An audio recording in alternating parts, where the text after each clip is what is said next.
Dear students, जैसा कि पिछले वीडियो में हमने आपको इंग्लिश प्रोज का जो दूसरा लेसन है ए लेटर टू गॉड, हमने उसे आपको सारांश के रूप में व्यक्त किया। यानी ए लेटर टू गॉड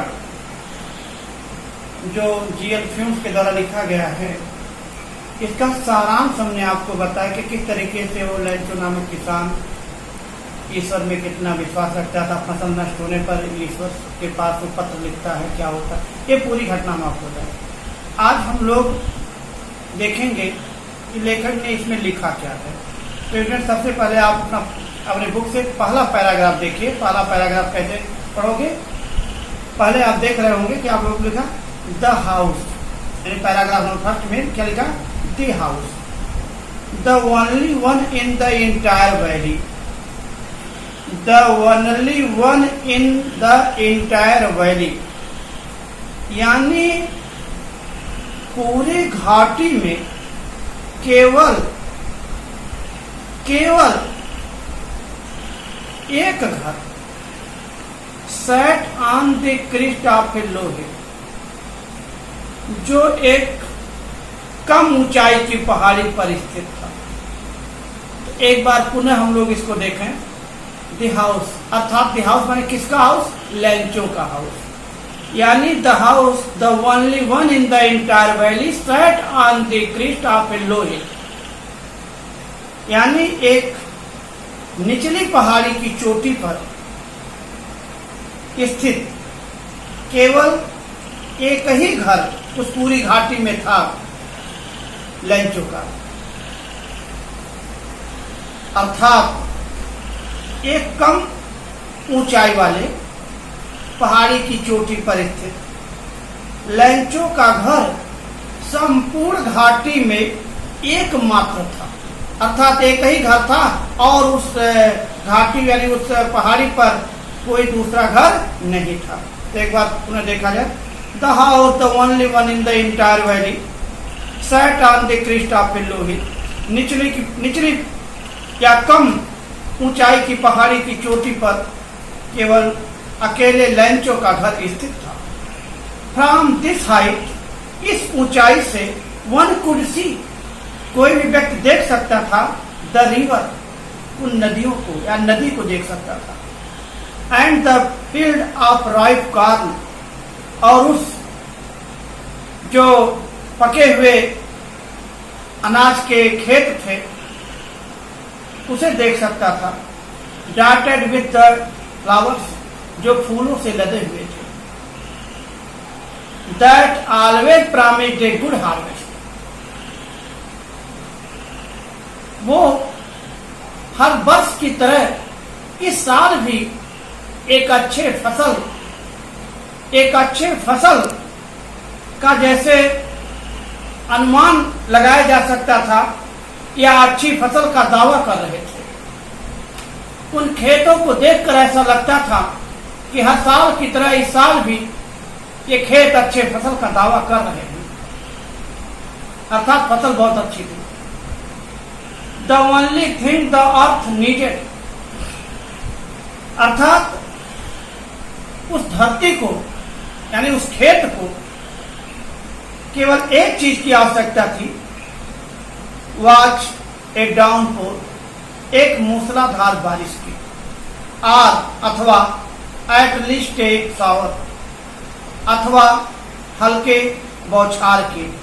अगर मूसलाधार बारिश न हो सके तो कम से कम एक बौछार ही हो जाए, इसकी तो आवश्यकता थी। थ्रू आउट द मॉर्निंग, सुबह से ही Lencho who knew his fields intimately, यानी सुबह से ही लैंचो जो अपने खेत को बहुत नजदीक से जानता था, हैड डन नथिंग, कुछ भी नहीं किया, यल्स अलावा इसके, but seen the sky toward the north east, यानी उत्तर पश्चिम की तरफ आसमान में देखने के अलावा लैंचो पूरे दिन तक कुछ भी नहीं किया। तो एक बार फ्रेंड इस पैराग्राफ को पुनः देखा जाए। The house the only one in the entire valley, पूरे घाटी में केवल इकलौता घर था, set on the crest of a लोही, जो घर एक निचली पहाड़ी के चोटी पर स्थित था। अर्थात लैंचो का घर एक निचली पहाड़ी के चोटी पर इकलौता घर था। From this height one could see the river, वहां से नदी दिखाई देती थी, यानी कोई भी उसे नदी को देख सकता था। And the fields of ripe corn dotted with the flowers, और उस अनाज के खेतों को देख सकता था, पके हुए अनाज के खेतों को जो फूलों से भी लदे हुए थे।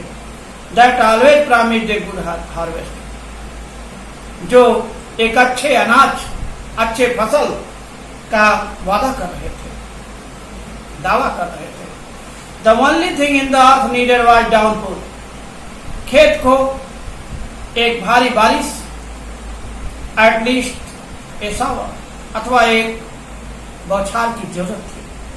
Through out the morning Lencho, सुबह से ही Lencho, who knew his fields intimately, जो अपने खेत को बहुत अच्छे तरीके से जानता था, had done nothing else but seen in the sky towards the north east, वह सुबह से ही उत्तर पश्चिम आकाश की ओर देखने के अलावा पूरे दिन तक कुछ नहीं किया।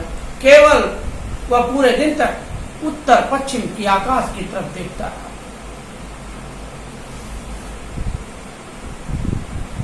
ये एक बार इसको देख लीजिएगा, उत्तर पश्चिम नहीं, नॉर्थ ईस्ट है, यानी इसका मतलब है कि उत्तर पूर्व, नॉर्थ वेस्ट नहीं है, स्टूडेंट, नॉर्थ ईस्ट, यानी उत्तर पूर्व की आकाश की ओर देखता रहा और इसके अलावा वो कुछ नहीं किया। क्यों देखता रहा? क्योंकि शायद इसे लगता था उस दिशा से बादल आ सकते हैं और अच्छी बारिश हो सकती है। तो स्टूडेंट उत्तर पूर्व की ओर वो देखता रहा। स्टूडेंट इसी क्रम में अब हम लोग अगले पैराग्राफ की ओर बढ़ते हैं। अब ये कहानी थोड़ी आगे बढ़ती है। अभी तक हम लोगों ने देखा कि कम ऊंचाई की पहाड़ी के चोटी पर अकेले लैंचो का घर था। फसल बहुत अच्छी थी, लेकिन फिर भी उस फसल को अभी भी एक भारी या हल्के बौछार की आवश्यकता थी, यानी बारिश की आवश्यकता थी। लैंचो पूरे दिन तक उत्तर पूर्व की आकाश की ओर देखता रहा, इस आशा के साथ कि अच्छी बारिश हो जाएगी। अब अगले पैराग्राफ में हम लोग देखेंगे, now we are really going to get some water women, यानी अपने पत्नी को संबोधित करते हुए कह रहा है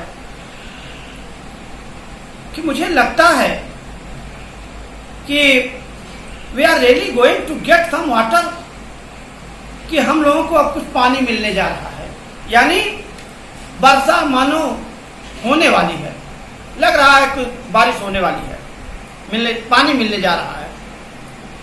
the women who was preparing supper, यानी वो औरत यानी उसकी पत्नी जो शाम का खाना तैयार कर रही थी, उत्तर दी, यस गॉड विलिंग, हाँ यदि भगवान की इच्छा हुई, यानी यदि भगवान चाहा तो बारिश हो सकती है, यानी जैसे भगवान की इच्छा। The older boys were working in the field, बड़े लड़के यानी जो बड़े लड़के थे लैंचो के, वो खेत में काम कर रहे थे।